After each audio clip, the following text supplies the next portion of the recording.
Everybody, welcome to another episode of The Evolving Activist. I'm Lauren Mourn, and tonight is Monday, the 23rd of March, 2020, and our governor in Washington State has just announced a 2-week stay-at-home order because we are not flattening the curve of this virus quickly enough. And it's one thing to ask people to stay at home and to do the right thing. It's another thing for them to actually do it. So we're getting to the point now where orders have to be issued.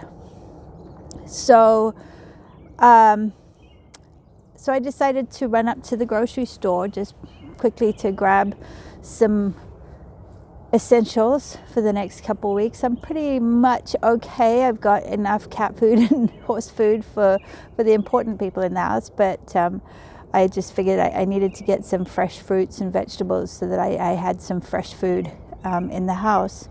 So went to the supermarket. Was pretty impressed to see that they've already implemented a lot of really useful precautions. So for example, there are now plastic screens between the shoppers and the cashiers, which I think is really important. And there are lines. They've actually demarcated 6-foot lines in the checkout lane so that you can see and make sure that you are spending or that you're standing 6 feet away from the person in front of you or behind you. I think that that's really, really smart. It's good for people to be able to actually visualize, oh, this is what 6 feet looks like. So it was good. There weren't a lot of people in the store, and that was good. We were able to pretty much just stay 6 feet from any other human being at any given time. But while I was walking around the store, I was suddenly really overwhelmed by this huge wave of grief.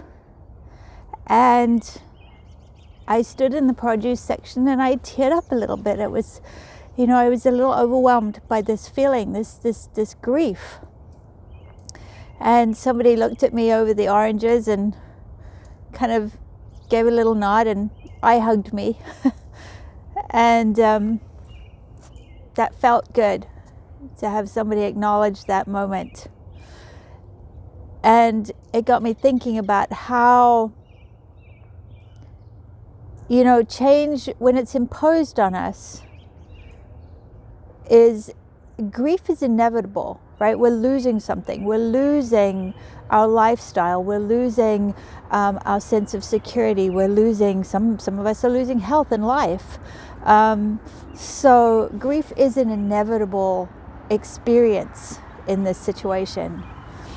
But it also got me thinking about how even when we create our own change, grief happens. When you choose to move to another state or another country, when you change careers or jobs, when you shift your lifestyle values and start to live in alignment with a set of values that you've not lived in alignment with before.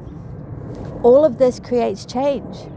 And change, whether it's good or not so good, whether we've chosen it or whether it's imposed on us, change means losing something.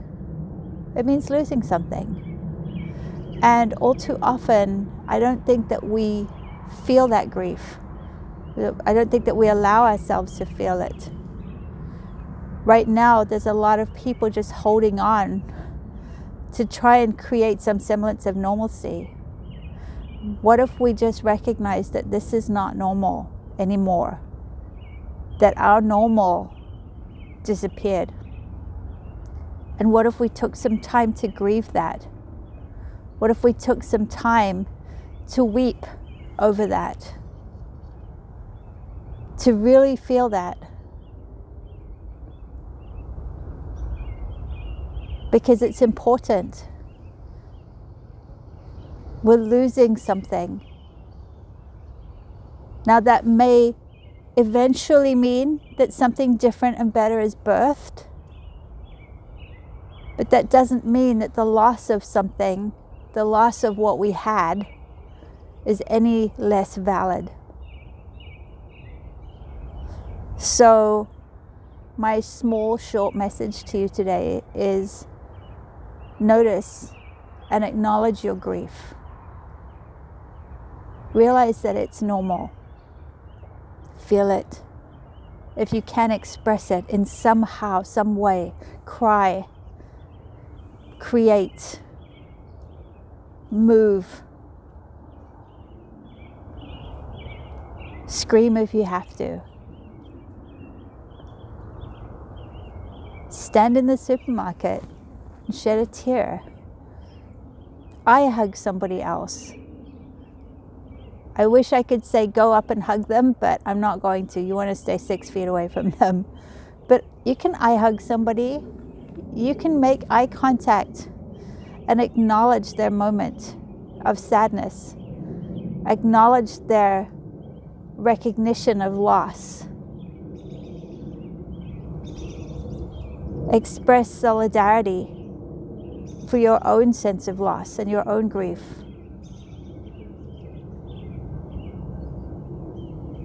These are unprecedented times for many of us. We don't know what the new normal is going to look like. We cannot cling to what things were, the way they were, because it's unlikely that the way they were is going to be how they are going to be moving forward. So it's important to grieve. It's important to choose. You know, a story when I grew up in Zimbabwe, and on the eve of independence, when Rhodesia basically fell, my dad came home and he said to us, well, we're going to go live in a different country tomorrow. And we all said, what? You said we weren't going to move. And he said, we're not moving. We're leaving Rhodesia. We're moving to Zimbabwe. And I've always remembered that, because that reframed it for us. That created a story of choice and opportunity and forward movement and embracing the new normal. And I think because of that, we adjusted to the change a lot better than a lot of other people who weren't able to let go of the old Rhodesia, who weren't able to accept the loss of something that they had or lived for so many years. They couldn't see it as that chapter is closed and now we must choose the new chapter. And so they never grieved the loss of it. Or if they did, they never moved through that grief. They were stuck. And so I think right now we're at a moment similar to that, where we can say we're leaving the world we knew before and we're moving to a new world. We don't know what that's going to look like. We don't know what the rules are, or how we're going to survive, or all of that stuff. So this is a moment for us to grieve the loss of the old, to feel that sorrow, so that we can let it go, so that we can open ourselves to what is going to come, so that we can build resilience. Every new beginning is another beginning's end. There's always going to be, whether we've chosen a new beginning or whether it's been forced upon us, there is an opportunity to grieve so that we can heal. So that we can heal.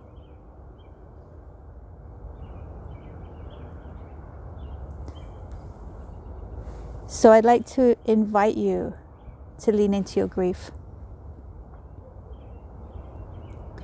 If someone that you know needs to hear this message, please share it with them. If you're struggling with how do I deal with this grief? How do I express it? How do I process it? Reach out to me. If nothing else, I can listen.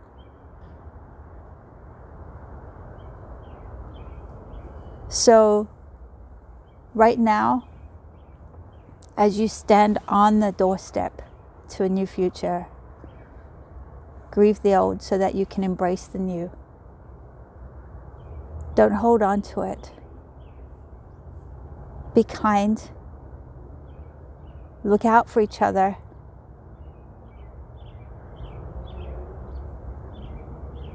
And wherever you are in the world, I wish for you safety and health and resilience. I'll catch you on the flip side.